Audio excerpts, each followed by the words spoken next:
Whatever.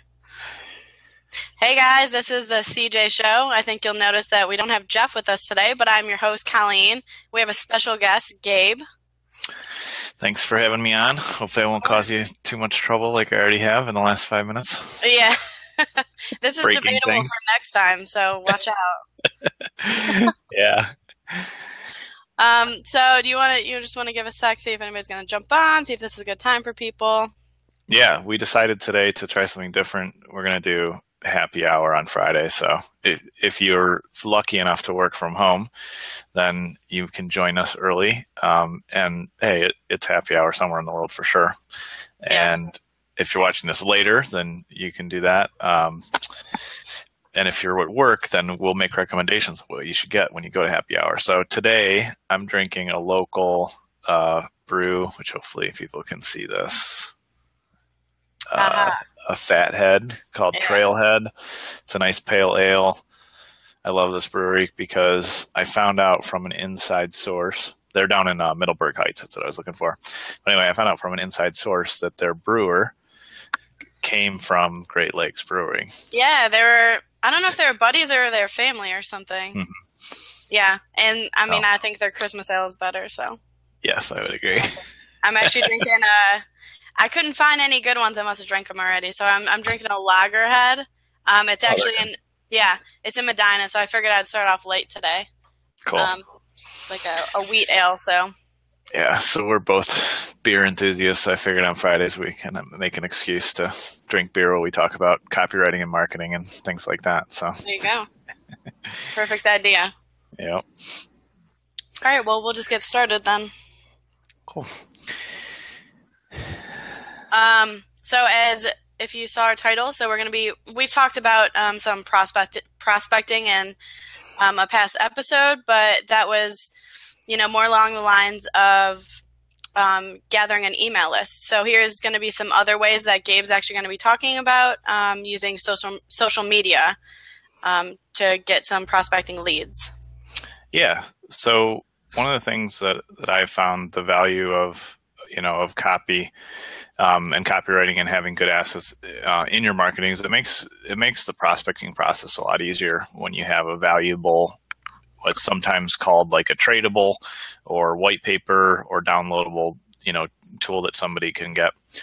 And it's valuable in a couple of places. One, if you're running just like a lead generation campaign on Facebook, if you're actually paying for advertising there, then you can create a report, something unique that in your industry would be valuable to your consumers or somebody that's trying to get into your industry.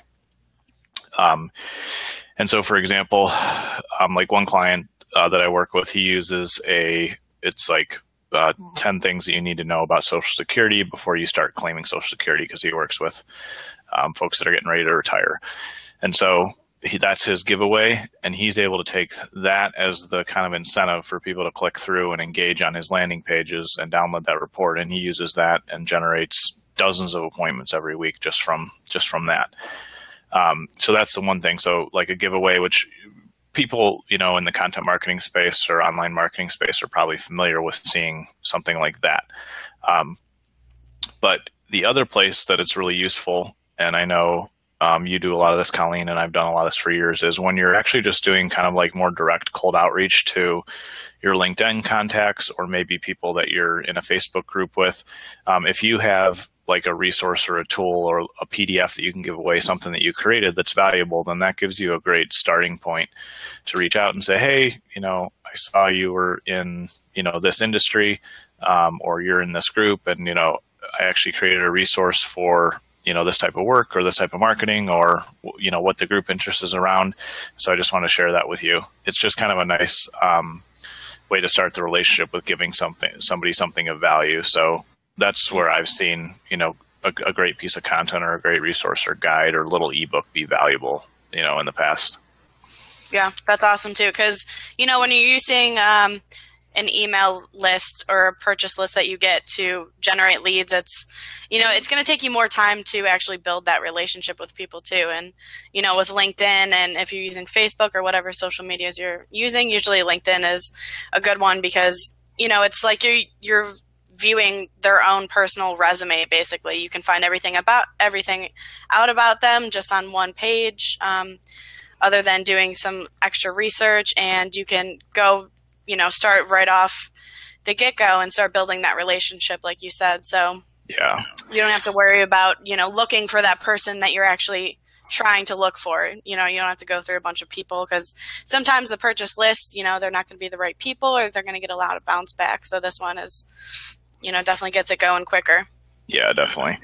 Because obviously there's, in certain cases or campaigns, or even there's kind of your traditional methods of prospecting. You can do cold calling, which there are certain scenarios and scripts and things where that's super effective. So I still do some of that. But there's some cases where an industry is just overcalled or just not a good fit. And then you can buy lists. You can go to your reference USAs. You can go to great partner that I use a lot is called bookyourdata.com. I buy a lot of lists there, and those do pan out, but it's kind of a different method. And like you said, you start from that cold standpoint where you don't know if the lead's any good, you don't know who they are, you don't know anything about them, and you're reaching out and calling and emailing and just kind of starting cold. Whereas if you start, like you said, on social media, in LinkedIn or in a group, you already know some of their interests. You can see their resume, you can see their picture, you can see what they post about, and it gives you a lot of insight. And there's one thing that I wish this Be Live let us share our screens, but it doesn't do that yet. But I think I can describe this pretty clearly. There's one thing, there's a little hack that I use in Facebook groups and in LinkedIn groups to find ways to build relationships and help people, and also really effectively prospect and kind of build your network. And it's led to really good business for me over the years. And so if you go to a Facebook group, and this is the easiest on your desktop, but you can do it on your phone. But if you go to a Facebook group, there's a search box and it says search this group. And if it's a bigger group that is around a topic, whatever the niche interest is, if it's business to business things or, marketing or anything like that, you have that option. If it's like around interests, like, something about dog training or, fitness, health and fitness or things like that. If you just take the word and you search help and search in the search box for the group, you'll come up with any of the posts in the group that are anybody asking for help. And then if you're really an expert or have the tools or resources yourself or on your team to help them, then you can reach out and say, hey, I saw you posted that you need help with how to lose weight if you were in a weight loss group, or, I saw you needed help with building, a marketing funnel or need content. Then you reach out and say, hey, we've got some great resources here. And that's where having like a free tool to give people or a free guide or report or something is really nice, because you can start off the relationship with free, but then when they need more, they already know that you're willing to help them serve, just because you kind of sought them out and responded when they needed help. And that's something I've done and landed, a lot of clients in the past, and it's just something simple that I don't think people think about quite as much as. Yeah, and it's so simple too, Yeah. Mm-hmm. So I know there's a couple social medias that we work on to prospect leads, but is there one that you would, pick over the other? I always fail to leave out Twitter, and I always think it's kind of dead. But a lot of people, when I've said that, have mentioned, like people still use it. But I guess maybe it's just because I don't use it as much, so I don't think about it. I don't think there's any of the majors that aren't a good fit for prospecting on. I always tell people two things, like start with where you're comfortable at. Like if, I'm on Twitter and used to use it a ton, and met my girlfriend who's my business partner on Twitter years ago. So it's like, I have a little bit of a, soft spot for it, but I don't use it. I don't use it a ton. But with that being said, I do know that people to this day still prospect on it and make money off of Twitter. And that's because I think they love the platform and they're really good on it and they like it. So if you have one that you're really comfortable with, start there. But Facebook, LinkedIn, Twitter, Snapchat, Instagram, those are the big majors. Not Google Plus, sorry, because that's a real dead network. That's only good for SEO. But I see all the majors you can do lead generation on. Personally, I don't know which I've made more on, because I've I've definitely made some money off Twitter too. But like LinkedIn, in years past, I was generating about $10,000 to $15,000 in new business a month on there, and I still could. I'm just too busy getting in trouble doing other things these days. But so for business to business, LinkedIn is probably the number one. Okay. Consumer products and like direct, marketing companies, Facebook is really good. So is Twitter. Still, you can do some business stuff off of there, I know.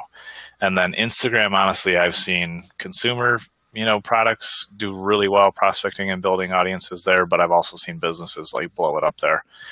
Yeah. So it's honestly what like you said, what you know best. And I mean, you don't want to just jump into something just because you heard people made millions off of using it, because it works for everyone differently, like mine would probably be Facebook, because I've been using it and for so long, and LinkedIn is still kind of a little foreign to me. So yeah. And so you start with where you're comfortable. And then the other big, kind of lesson is, consistency is what's important, not choosing, the most magical network, because I know a lot of colleagues in, some of the content marketing spaces and marketing spaces that are just blowing it up on Snapchat. And it's just not my thing. I can't do it. I know how it works. I'm on Snapchat, but it's just not something I can. Can people sell things off of Snapchat? Oh my God. People make millions of dollars on there. Really? Oh my gosh. That's awesome. Yeah. But then I learned the other day, just because there's a lot of young kids in there and stuff. Then I learned the other day from one of my friends, he's like, everybody he's a high school baseball coach, and all of his students are on Twitter. And I was like, that seems really weird to me. But he's like, that's the only place they are. And then I talked to somebody else who has kids in high school, and she's like, oh yeah. She's like, that's where all the kids are. I'm like, that's so strange to me.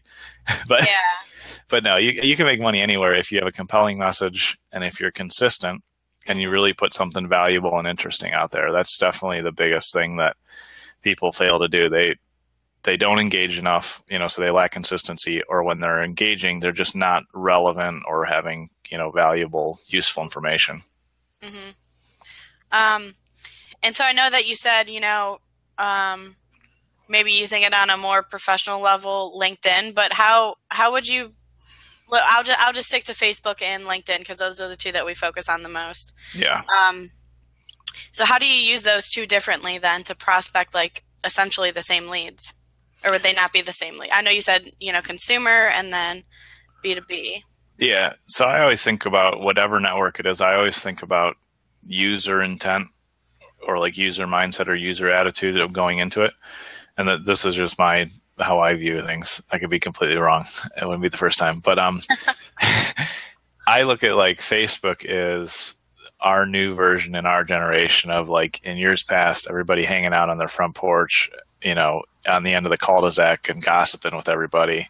Yeah. And then, looking across the way and saying, oh, look at so-and-so, they're being stupid again. Or it's a very social network. They're all social networks, but it's very relaxed. You're hanging out. I work on Facebook and make tons of money on Facebook. So I love it from a business perspective, but from a personal perspective, I don't, quote unquote, get on Facebook except for at night when I'm done working, or watching TV or drinking a beer, or, or doing Facebook Lives. But no, but when I'm actually just kind of scrolling through, I'm in a very relaxed mode. I don't go to Facebook to search for answers. Now, more and more, they are a search engine. You can search for things and learn things there.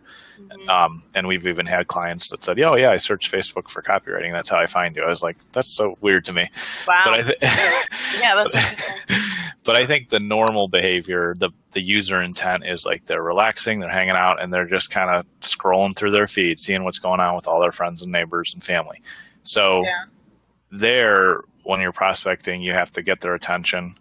And then you have to build a relationship, and you have to convert from being something cool or somebody cool or interesting that you want to talk to, mm-hmm. which is why that help strategy works. Everybody's open to getting help. That's always going to be a great connection point when you can serve and help somebody.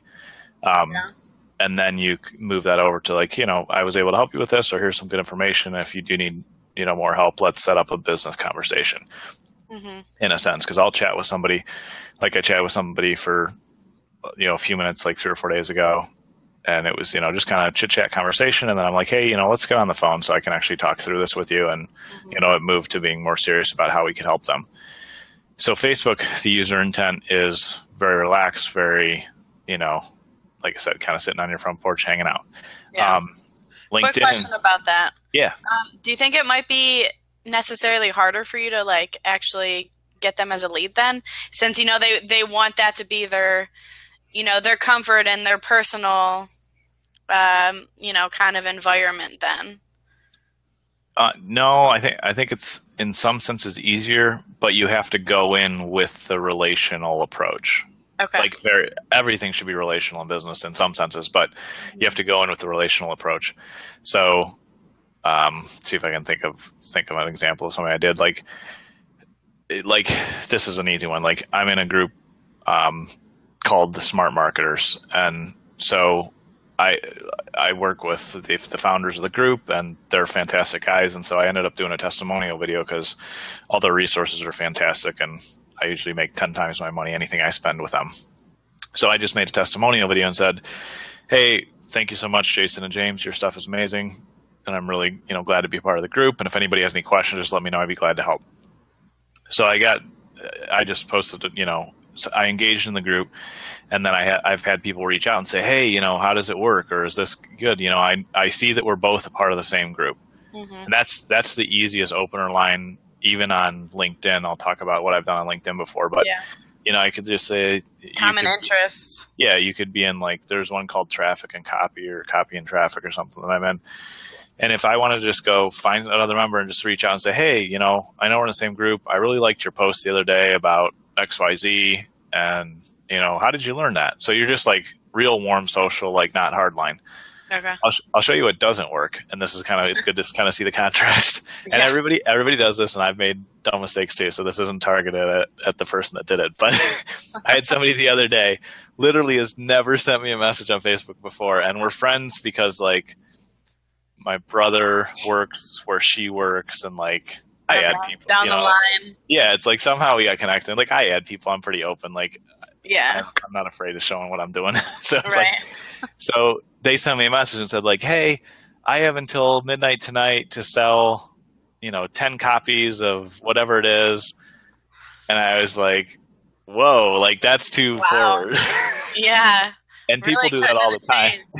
Yeah, it's that's really offensive to most people. I wasn't offended because I'm all about the hustle, and I totally respect people trying, even if they're doing it wrong. So I actually told her, I'm hey, probably not a product for me, because it was some women's product or something. It was something very geared towards women, but I'm probably not a fit for me, but hey, I have some great resources that help you with social marketing. And so I sent her some resources, so I just flipped it and sold her. But I do that to people all the time. But if I have time and I want to be entertained, but that's an example of how you'll definitely just get shut down, and people will hate you, and they'll block you, and they'll never talk to you. Yeah, I mean, let's be honest. We're all here for the same reason, to get those sales. But you don't have to come off so so upfront about it. The easiest way to get sales from people is legitimately and genuinely want to serve them and help them. Yeah. And when you come in with that attitude, then when your product or service is a great fit, then it's a win-win. And when it's not, then you're like, hey, that's totally cool. My goal was just to see if I could help you. And so you definitely on Facebook need to start with hey, we're in the same group, or man, I really liked the post that you put up, or how's everything going? We haven't talked since high school, or whatever your lead-in is, and just be warm and genuinely interested, and then be honest and say the reason I reached out is I have this great tool that I've people like you have used really successfully, and I just want to know if you are interested in learning more about it. And if they're like no way, go away, leave me alone, then that's great. You can move on to the next prospect. So Facebook is definitely like that. Twitter's probably like that. Because it's not strictly business to business. LinkedIn is definitely, the user intent is I'm on LinkedIn to connect with other professionals, and professionals connect with other professionals because they want to network and get to know each other from a business standpoint, and they want to work together. So you still don't want to go in with hey, you want to buy my stuff as your opening line. Yeah. But still not going to work. But you can do things like, and I met one of my greatest business mentors on LinkedIn from using this script, and this is a killer script that will still work today. You can reach out and say, hey, Colleen, I know we're in the same group, XYZ LinkedIn group, or hey, I know we're connected here on LinkedIn. And so I wanted to reach out and ask you, we're launching this new product or we have a new package. And I was just wondering if you could give me like 5 minutes of feedback on it, because it's geared for folks that are in, the sales industry, or geared for folks that are in the real estate business or whatever it is. And it would mean a lot to me if you would just share a little bit of feedback.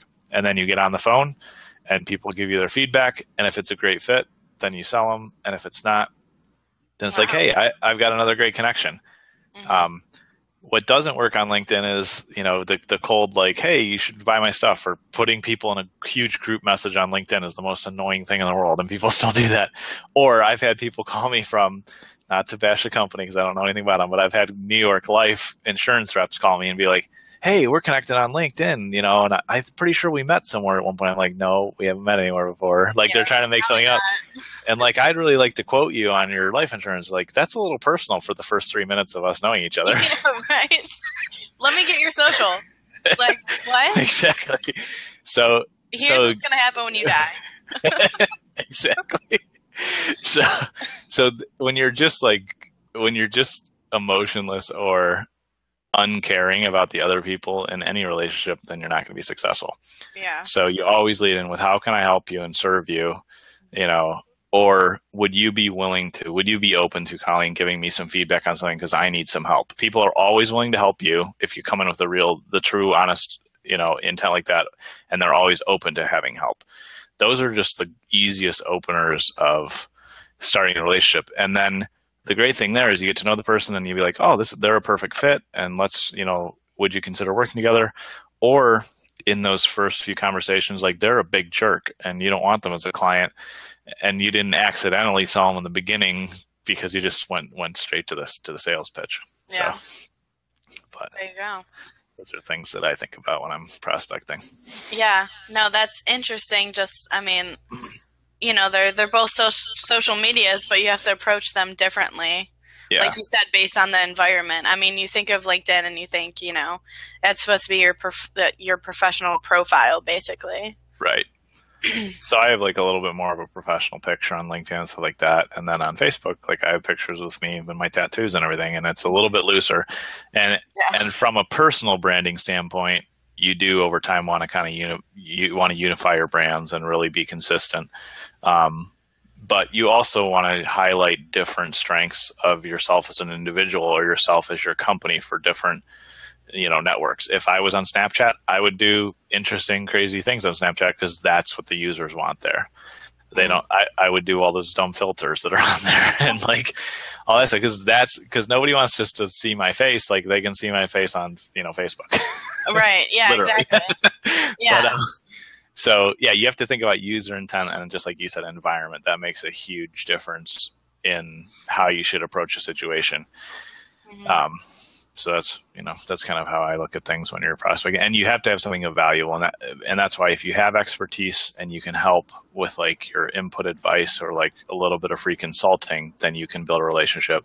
Or if you invest time in building that piece of content, like a guide or a resource, or like the top 10 things to avoid as a new real estate investor, we'll just say, if you're in real estate, then you have a resource that you can just give away. And like, it's really a value when you start the relationship off with giving. And the law of kind of reciprocity in our society and in the world says, like, if I start off by helping you, Colleen, then you're going to be very open and willing, in a sense, almost feel like you owe me a favor back. And so you'll at least have a conversation with me about what I offer from a professional services standpoint. Yeah, right. And I know, I don't know much about Twitter anymore, and I don't use it, but I know a lot of people tend to use it. So how would you approach that into, since we want to keep on the topic of, prospecting leads, but also using your content to do that. Mm-hmm. So what would you just be doing, some cross-posting, or how would you be getting that across as well? Yeah, in my experience, I post real similar things across like Facebook and Twitter and LinkedIn. Okay. Now, when you get to the point where you want to dedicate a lot of your own time or somebody on your team to exclusively work on social media, like 40 hours a week, which is a bigger company or bigger position, then you can, craft unique campaigns or unique content for every piece of, or for every social network.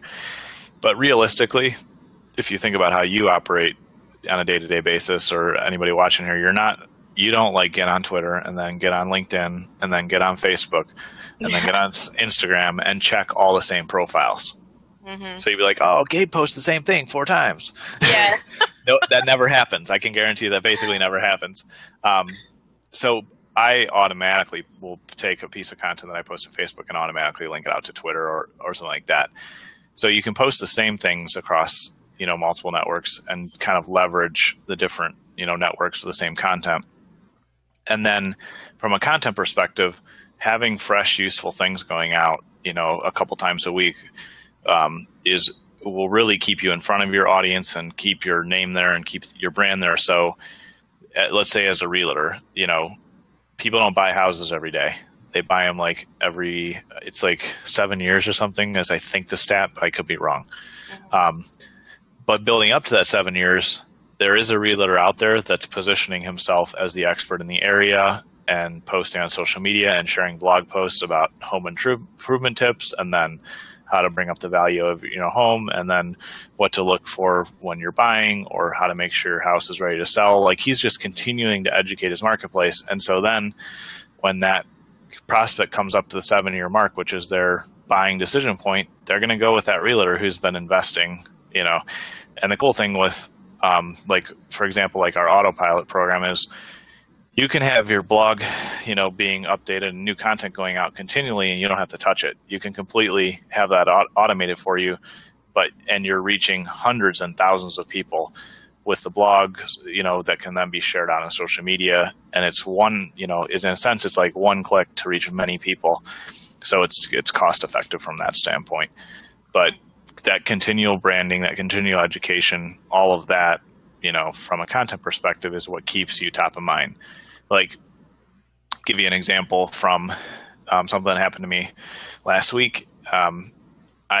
We do 3 emails a week right now to our list, and then we post daily on all our social media channels between Copywriter Today, which is obviously the brand for this show, and then Business Marketing Engine, which is our parent brand that kind of houses all our products. And so, I've been posting daily stuff and doing emails like that for years.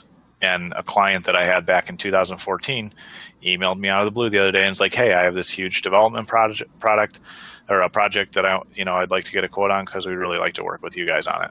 And I haven't heard from him in years. So it's the same, and in a sense, like, what did it cost me to do all that marketing? Not really that much, because in one client, I'll get the return of everything, that I've paid out over the last 2 years, just to stay top of mind to them. So you've definitely, in a content marketing standpoint, you definitely have to think long term. And it's not a do something today, get business tomorrow plan. It's a long term building, kind of that snowball that gets bigger and bigger, or building that ever expanding presence that will pay off for you. Mm-hmm. Right, exactly. And that's obviously always the most important thing, is you don't want to think of the person as a short term, no matter how short their project is going to be. Like you said, you haven't talked to that guy since 2014. So yeah, it's crazy. So he still keeps you in the back of his mind because of the work that you did in 2014, and because you're, casually sending him emails every so often. I'm assuming he's still on the list then. Yep, exactly. Yeah. And so that's the value of building a valuable piece of content. Like, you write a guide, or you continually put out content about what you offer in your business, and you can use that on your blog. It can go out an email newsletter. You can make a PDF of it and send it to people. You can print it off and put it on the front desk of your retail location. It's like you can invest once and just dramatically multiply that asset that you just created. And that's the other cool thing about content. Mm-hmm. Yeah, definitely. And you can always repurpose it, rewrite it a little bit or anything along those lines too. Yeah, exactly. All right. You have anything else that you want to add to that, or? No, I think that covers it. And like I mentioned at the beginning here, we're going to be trying a little bit of a new format here for the show. And, we'll keep kind of trying some different times and things. But as you guys come on and watch this, and I know some folks get to watch it later, just comment down below if you have questions. We'll get those answered for you.